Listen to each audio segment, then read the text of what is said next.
Graba con el audio.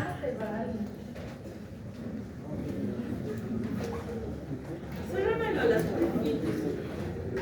Porque después hacen el de fondo, claro.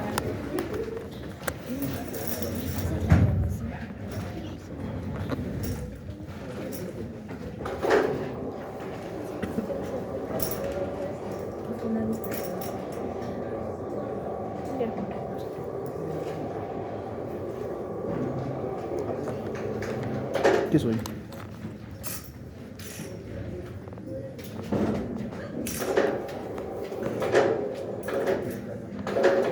Sí, pues.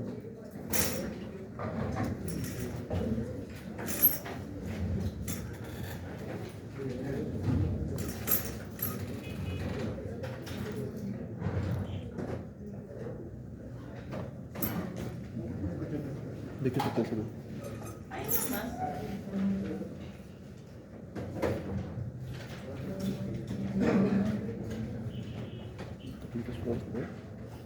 Uniflores, ¿por qué me estás hablando?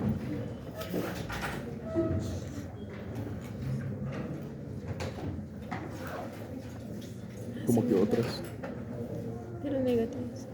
Bueno, la clase de hoy es acerca de bacilos no fermentadores, que los vamos a entender mejor porque son bacterias que provocan infecciones, más que todo en pacientes inmunosuprimidos o lo que comúnmente llamamos infecciones oportunistas. Estos bacilos no fermentadores son peligrosos porque tienen muchos mecanismos de resistencia y porque generan infecciones como bacteremias, sepsis, que si tienen mecanismos de resistencia muy, digamos, tipo carbapenemasas o muchos mecanismos entremezclados, casi no hay tratamiento. Entonces lo que provoca en el paciente es netamente que el paciente fallezca. Y generalmente vamos a hablar de estos microorganismos que presentan en pacientes que se encuentran en terapia intensiva, en pacientes hemodializados, en pacientes VIH positivos, en pacientes que tienen enfermedades de bases como cáncer, inmunosupresión, etcétera, etcétera, etcétera. Entonces son tres géneros que son Acinetobacter, Burkholderia y Stenotrophomonas, que son lo que antiguamente se los conocía en un solo grupo de bacilos no fermentadores que producen enfermedades nosocomiales, o lo que antiguamente se llama asociadas a servicios de salud. Entonces, básicamente, los tres son bacilos gram negativos no fermentadores. ¿Qué significa no fermentador? Ya que ya llevado todas las enterobacterias y etcétera.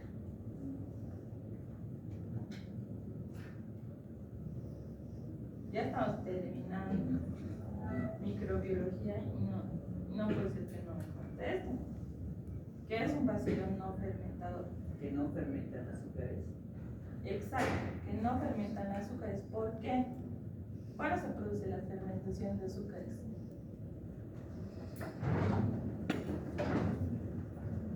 ¿Ah? ¿Cuándo se produce la fermentación de azúcares?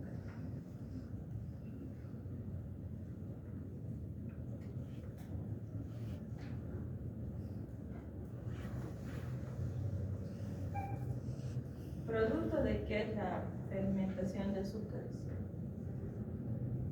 ¿Verdad? El metabolismo pregunta. ¿Pero de qué parte del metabolismo?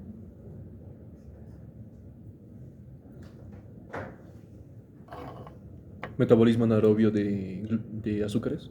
No, anaerobio no, porque todos los gram negativos son aerobios.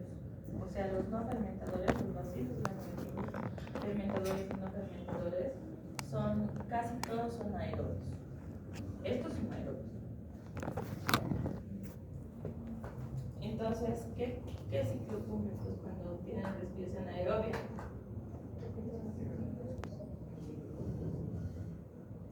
No ciclo de Krebs porque no tienen protocolo.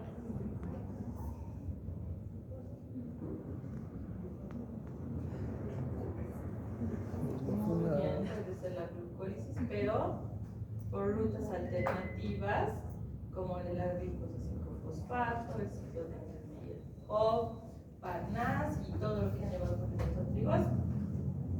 El estado de metabolismo, ¿no? Bueno, entonces esas tres bacterias no fermentan la lactosa, por eso se llama lactosa negativa. ¿Qué significa? Que en un tubo de prueba bioquímica, que puede ser el KIA o el TCI, si nosotros incubamos, no se va a acidificar el medio, por tanto se va a mantener rojo. Esta semana han visto coprocultivo, ¿no? Están avanzados, están debido mostrar en algunas prácticas el TCI, que se vira amarillo si las bacterias fermentan azúcares y no vira si las bacterias no fermentan azúcares. Estas tres bacterias son no fermentadores y se confunden mucho. ¿Qué los diferencia? La motilidad y la utilización de algunos azúcares y la maltosa y algunos aminoácidos entre ellos. Pero básicamente la motilidad y el tipo de utilización de algunos azúcares. Acinetobacter, los tres son oportunistas. Acinetobacter produce infecciones en ambientes hospitalarios y se presenta en pacientes inmunocomprometidos.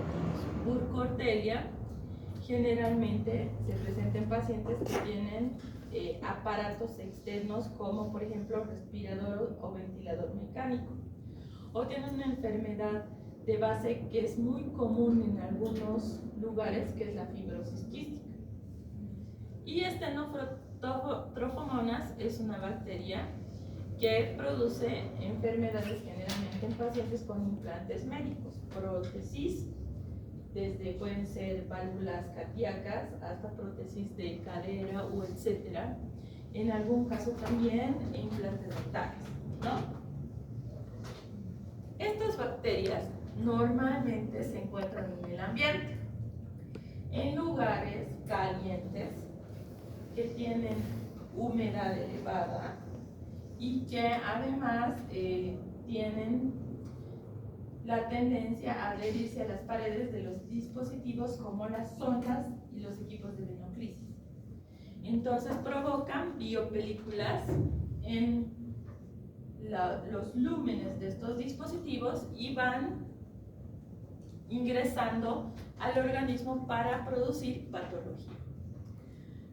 Normalmente en las terapias intensivas podemos aislarlos en los equipos de respiración y es por eso que en los hospitales se prohíben los floreros, las flores y todos los lugares donde se acumulen estos microorganismos. Por ejemplo, si ustedes van a terapia intensiva no hay ningún florero, ni maceta, ni planta. Y estas bacterias desarrollan muy bien en estos lugares.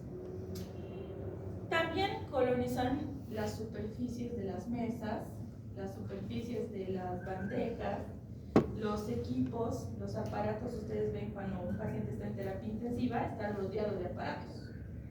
El que le mide la presión, el que mide la frecuencia cardíaca, la saturación de oxígeno, el que hace respirar al paciente, el que le hace mover, ahora no, las camas igual se mueven para que no les salga escaras.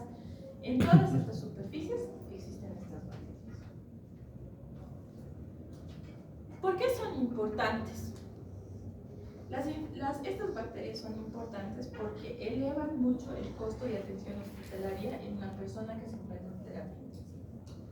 No solo en terapia intensiva, hay pacientes que se encuentran internados crónicamente, como los hemodializados, o los pacientes que hacen tratamiento de quimioterapia o radioterapia, o los pacientes que tienen catéteres que están por mucho tiempo, o sondas vesicales que están por mucho tiempo en el organismo y que constantemente acuden al hospital. La mayor complicación o la mayor comorbilidad que pueden ocasionar en una persona que aparte de todas sus enfermedades pueda agarrar una intrahospitalaria es la resistencia a antibióticos. Como les digo, como vivimos en un país en vías de, yo ya no digo vías de desarrollo, en un país estancado, no nos llegan los últimos antibióticos que hay en todas partes del mundo. Entonces nosotros estamos retrasados en la utilización de antibióticos. Yo digo está bien, porque retrasamos la aparición de resistencia a microorganismos y no usamos indiscriminadamente los antibióticos. Pero no hay que olvidarse que las personas, los turistas, las personas que emigran a Bolivia, traen consigo sus genes de resistencia. Y el intercambio microbiano entre ustedes mismos es rapidísimo. Entonces, las bacterias que traemos de otras personas, del medio ambiente, de otros hábitats, inclusive de otros animales y alimentos, hace que nosotros pues adoptemos plásmidos de resistencia, de alta resistencia a los antibióticos comunes. Los pacientes críticos que enferman con estas infecciones sufren más porque estas drogas tienen efectos adversos tan graves como provocar insuficiencias hepáticas, renales, etc., que no solamente se mueren por su problema de base, sino también por el efecto de los antimicrobianos. Y además que no podemos dar de alta a un paciente colonizado con estas bacterias, porque lo primero que va a hacer es ir a colonizar a otras personas. Entonces un paciente que tiene una bacteria ultra resistente tiene que estar aislada y tenemos que darle de alta recién cuando se haya curado de él. ¿Cómo vamos a identificar? Todos estos grupos son bacilos, gram negativos, no fermentadores. Eso métanse a su cabeza ya. Burkholderia, Cinetobacter, Stenotrophomonas, grupo de bacilos, gram negativos, no fermentadores. También está dentro de ese grupo la pseudomonas, ¿sí? Pero la pseudomonas es un caso aparte. El doctor Ramón ya les ha dado pseudomonas, sí, ¿no? O no sé quién les ha dado pseudomonas, pero es una bacteria que entra en la misma bolsa. Grave.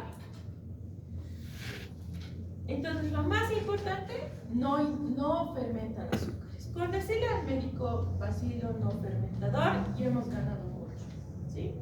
Porque el tratamiento tiene que ser agresivo. Acinetobacter es un cocobacilo. ¿Qué significa? Es un bacilo, pero achatado. Entonces, a veces se lo ve como coco, a veces se lo ve como bacilo, dependiendo del tiempo de generación en el que estén. Entonces, su forma es intermedia, pero es bacilo, ¿sí? Y Burkholderia y Stenotrophomonas tienen algunas colonias más pegajosas o tienen coloración, y eso nos ayuda a distinguirlo en un medio de cultivo. Para identificar estas bacterias, nosotros tenemos que utilizar bastantes pruebas, que a veces no hay en nuestro medio. Entonces, lo más fácil es identificarlas con pruebas con pruebas de reacción en cadena de la polimerasa. Pero, ¿qué sucede? A veces necesitamos saber el mecanismo de resistencia para poder tratarlo, entonces debemos sí o sí aislar. Estas bacterias tienen una reacción oxidasa variable. ¿Qué significa? Acinetobacter es oxidasa negativo y Burkholderia y Stenotrophomonas es oxidasa positivo. Pero los tres son aerobios estrictos. ¿Qué significa? Que necesitan de oxígeno para su desarrollo. Dependiendo del género, se utilizan diferentes pruebas bioquímicas para su identificación. No todos utilizan la misma. Los tres desarrollan en agar sangre. Son colonias visibles amarillentas que en algún caso tienen un halo de hemólisis, lo que implica que tienen esa enzima que se conoce con el nombre de hemolicina, que destruye los glóbulos rojos. Y esto nos ayuda a entender que en la patología que producen puede presentarse coagulación intravascular diseminada. es decir, pequeños microtrombos que son parte del síndrome de shock séptico, que nos ayuda a identificar enfermedades graves. En Agar-McConkey desarrolla, y ahí nos damos cuenta si fermenta o no la lactosa, porque las colonias son transparentes, desde rosado pálidas a transparentes, pero no tienen coloración. ¿Qué nos importa de estas tres bacterias? Las infecciones más comunes que podemos encontrar son las infecciones respiratorias. ¿Por qué? Porque generalmente hemos dicho que crecen en el agua, en lugares con humedad, es decir, los respiradores mecánicos. Entonces, los pacientes que tienen asistencia respiratoria mecánica, que han sufrido procesos como broncoscopías, lavados broncoalveolares, cepillados broncoalveolares, o cualquier procedimiento invasivo, traqueostomía o sonda endotraqueal, pueden desarrollar estas patologías por colonización de la sonda. Entonces, ¿qué sucede? Estos microorganismos ingresan al tracto respiratorio a través de los equipos o las sondas que está utilizando y normalmente llamamos neumonías asociadas a la ventilación mecánica, ¿no?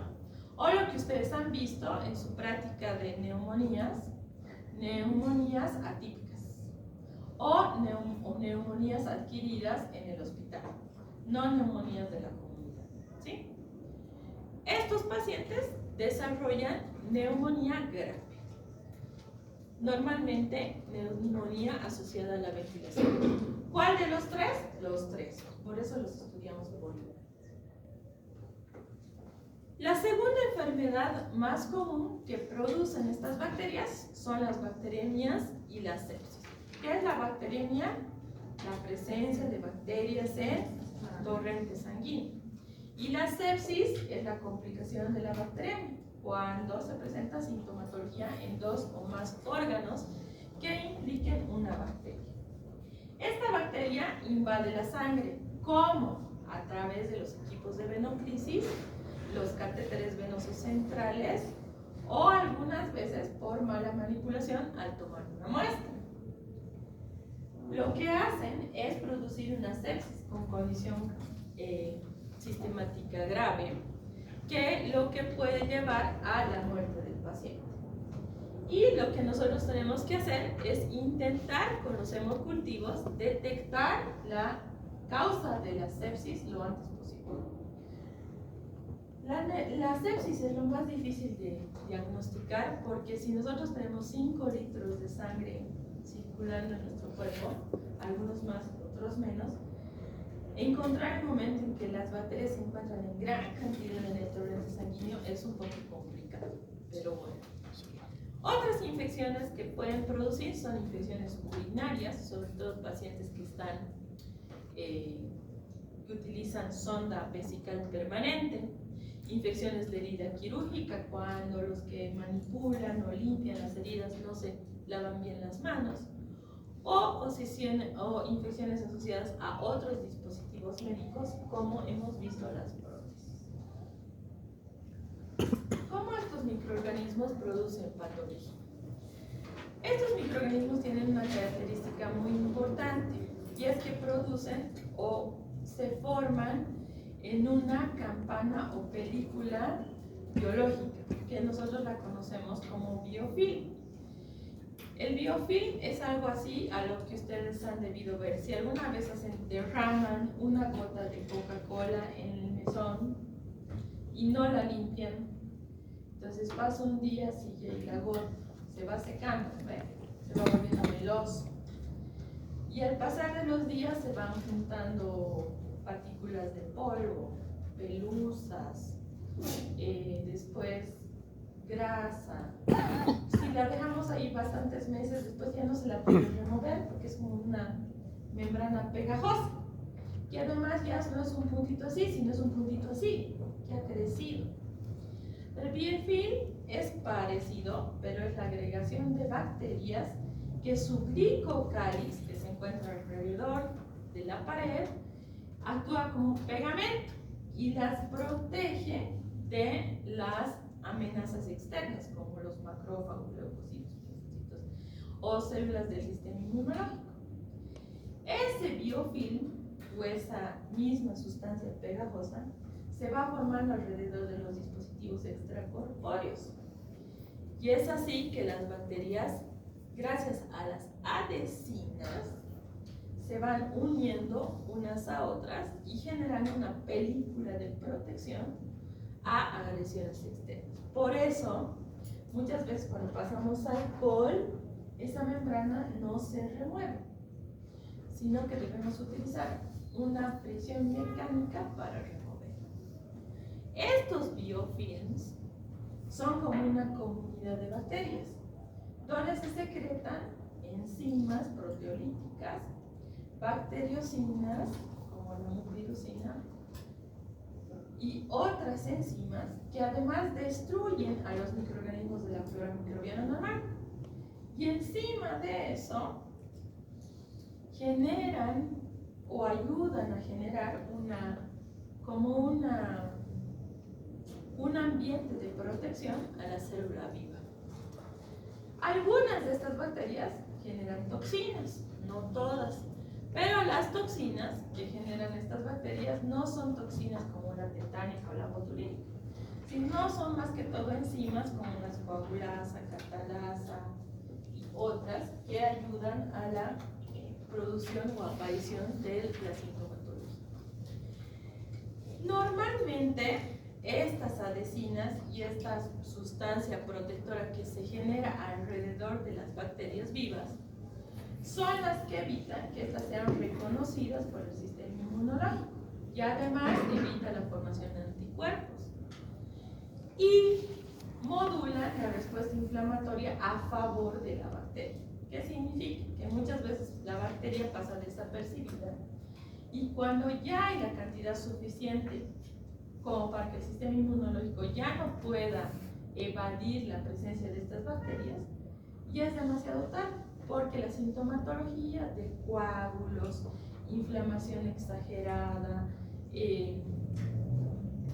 formación de enzimas hepáticas contra las bacterias en manera desmedida, ya no se puede controlar el sistema de respuesta inflamatoria y el paciente puede morir con aquello.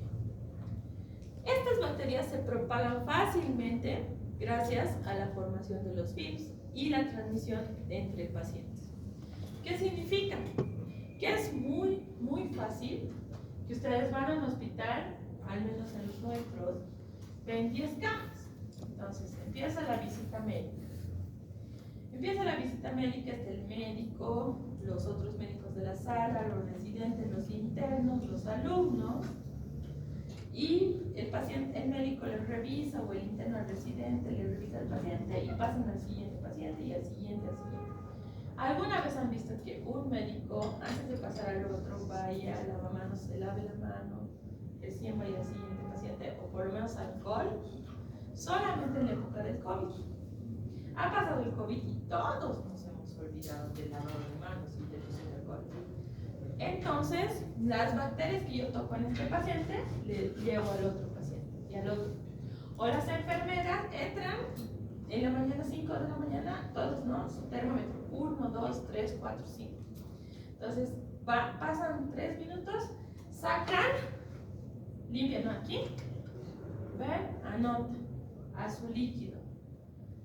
Al siguiente la agarra con la misma mano, no se ha lavado, entonces lleva la bacteria de una persona a otra.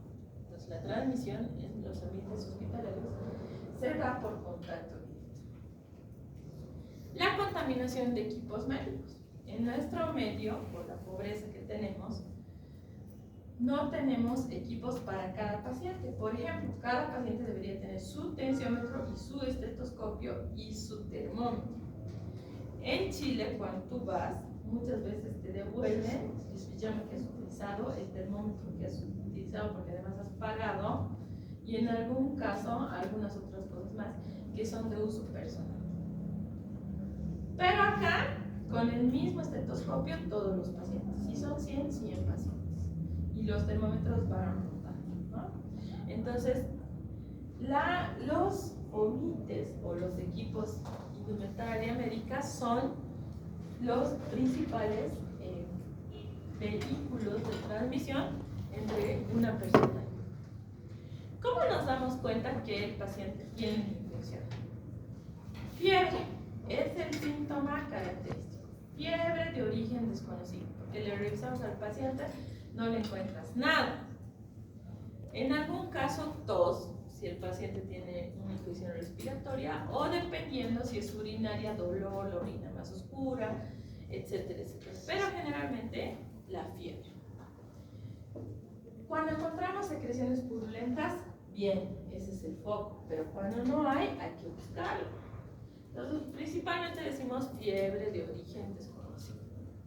Normalmente los pacientes tienen comorbilidades, ¿qué significa? Tienen otra enfermedad que lo ha llevado al hospital y son inmunosuprimidos. Un paciente que entra en una cirugía de apéndice es un inmunosuprimido porque el organismo está luchando contra lo que le hemos cortado, manipulado para sacar el apéndice y se puede encontrar con una bacteria y no sabe por cuál va a luchar. Y los dispositivos invasivos. Por eso en la actualidad las cirugías se hacen más rápido para evitar colocar sondas y equipos de venoclisis innecesarios. Podemos encontrar enfermedades infecciosas severas en pacientes inmunocomprometidos que evolucionan bastante rápido y la respuesta clínica no es típica. Es decir, normalmente el curso de la enfermedad es uno, pero en estos pacientes no es así. ¿Cómo diagnosticamos? Entonces, cualquier infección que viene con fiebre y no hay un foco aparente, se le hace un hemocultivo, porque la sangre nos habla mucho. Lo difícil es que a veces no existe la carga bacteriana suficiente circulando en la sangre para que el hemocultivo sea positivo, pero debemos hacer lo mejor para diagnosticar. Entonces, una vez que tomamos la muestra de sangre, independientemente del pico febril o no, esperamos incubar un día y llevamos a medios selectivos donde puedan desarrollar estas bacterias. Se le da las condiciones a las bacterias, sobre todo en pacientes hospitalizados, para que desarrollen. Una vez que desarrollan las bacterias, preferentemente en un caldo para enterobacterias o en un agar para enterobacterias, realizamos la prueba de la oxidasa. Si es positiva, más o menos nos orienta el diagnóstico. Si es negativa, hacemos la otra prueba, la utilización de sustratos, es decir, el consumo de glucosa. Y si no encontramos nada, pues utilizamos la reacción en cadena de la polimerasa. Lo malo de no encontrar nada en un cultivo es que si diagnosticamos una infección por PCR, no vamos a tener las pruebas de resistencia bacteriana. Actualmente existen muchos equipos automatizados que uno agarra una porción de la muestra, lo mete y ya te sale la bacteria. Y en algún caso se corre el antibiograma de tipo concentración inhibitoria mínima. Sin embargo, en Bolivia son pocos los lugares que tienen estos equipos y un cultivo si cuesta 200 bolivianos, esto cuesta casi 800. Porque como estamos trabajando a ciegas, utilizamos algunas tarjetitas y cada tarjetita tiene un costo elevado. Actualmente se utiliza la espectrofotometría de masas o el equipo llamado Maldito, que utiliza una porción así de muestra en un equipo electromagnético de flujo de electrones que el INLAS está comprando. Este equipo vale casi cerca de $1 millón, creo ahora, y el diagnóstico es rapidísimo, pero esta solo identifica la bacteria, no hace pruebas de identificación de mecanismos de resistencia. Saber cuál es el agente etiológico nos ayuda en el manejo antibiótico, pero no saber los mecanismos de resistencia puede prolongar la forma o el tiempo de permanencia del paciente en el centro hospitalario. ¿Qué muestras utilizamos para el diagnóstico? La más importante es la sangre, pero dependiendo la clínica, podemos utilizar, en el caso de las neumonías, el esputo o el aspirado traqueal. Si es un paciente inconsciente, se recomienda meter un broncoscopio, hacer un lavado y tomar la muestra de lavado bronquialveolar. Siempre recordando que en pacientes sépticos la obtención de la muestra debe ser lo más estéril posible. ¿Qué quiere decir? Si va a ser invasiva, realizar todos los procedimientos de antisepsia recomendados. El hemocultivo, la orina y algunos exudados, como secreciones purulentas, nos ayudan a la detección de bacterias. Los hemocultivos es el método de cultivo más importante. En el caso de la orina, un urocultivo nos puede dar, y en el caso de infecciones que sean de herida operatoria, la secreción purulenta. Muchas veces debemos sacar los catéteres para, una vez sacado, retirado el catéter, el paciente mejora exponencialmente su estado crítico. Pero en algún caso todavía sacamos los catéteres y el catéter llevamos al cultivo para ver qué bacteria está involucrada. Ya no se recomienda hacer cultivos de punta de catéter, pero en Bolivia lo siguen pidiendo. Los análisis positivos o el desarrollo de bacterias nos ayudan a tratar al paciente, más que nada. ¿Qué mecanismos de resistencia podemos encontrar en estas bacterias? Definitivamente, todas tienen resistencia a los beta-lactámicos, ya sea por beta-lactamato resveratrol de tipo ANC, cromosómicas, extracromosómicas o cualquiera. Pero el que más miedo nos da son la presencia de carbapenémicos, porque los carbapenémicos son en Bolivia todavía nuestras drogas de salvación, el imipenem, el meropenem y el ertapenem. Sin embargo, cuando las bacterias producen carbapenemasas, hemos matado todos los beta-lactámicos y casi el 90% de probabilidades de tratar al paciente. Estas carbapenemasas producen una alta resistencia y son de estudio a nivel mundial. Otro tipo de mecanismos de resistencia son las famosas bombas de flujo, que se encuentran a través de las porinas. Estas bombas de flujo lo que hacen es, cuando el fármaco ingresa dentro de la bacteria al citoplasma, lo vuelven a sacar. Entonces el antibiótico no puede actuar frente a las bacterias o enzimas que modifican el sitio de acción de los antibióticos. Entonces, estas ayudan a que la bacteria sea resistente. ¿Cómo podemos? ¿Qué es lo más peligroso de esto? Por ejemplo, ustedes son una colonia de Acinetobacter. Todos son miembros, todos son Acinetobacter. Sin embargo, no son homogéneos, son heterogéneos, ¿verdad? Cada uno es diferente. Entonces, ¿qué significa?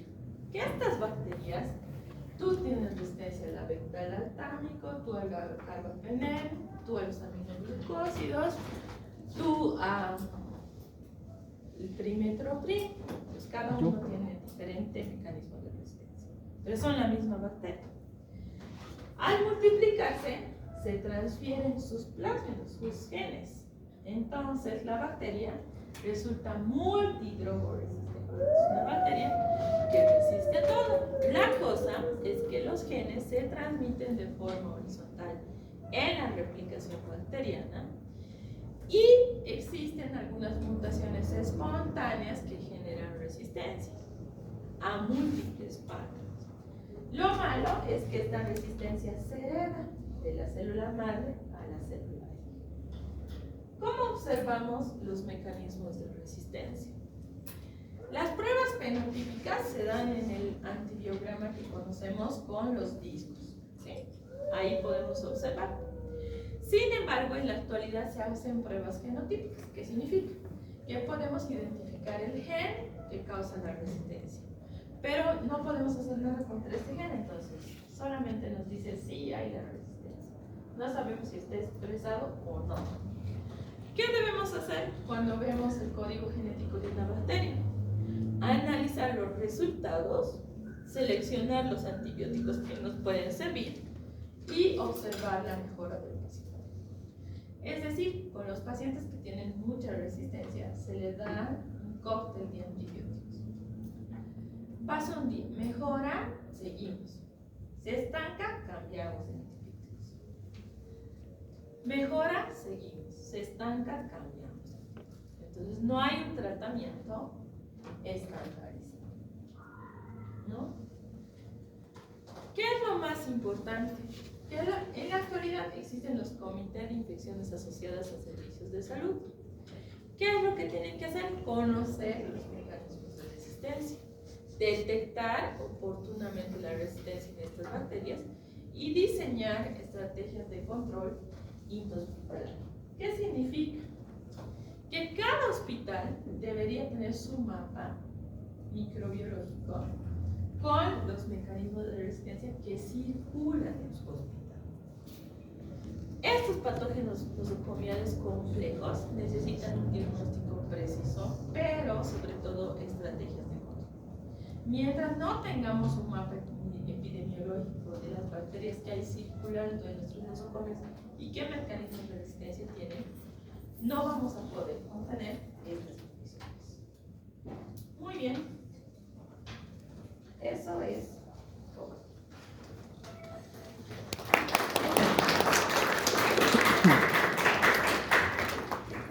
Listo. Acuérdense, el positivo. ¿Video? ¿Perdón, video? Vayan a Me escriben a mí, tienen te mando a ella parciales. y él pasa a ti. Listo.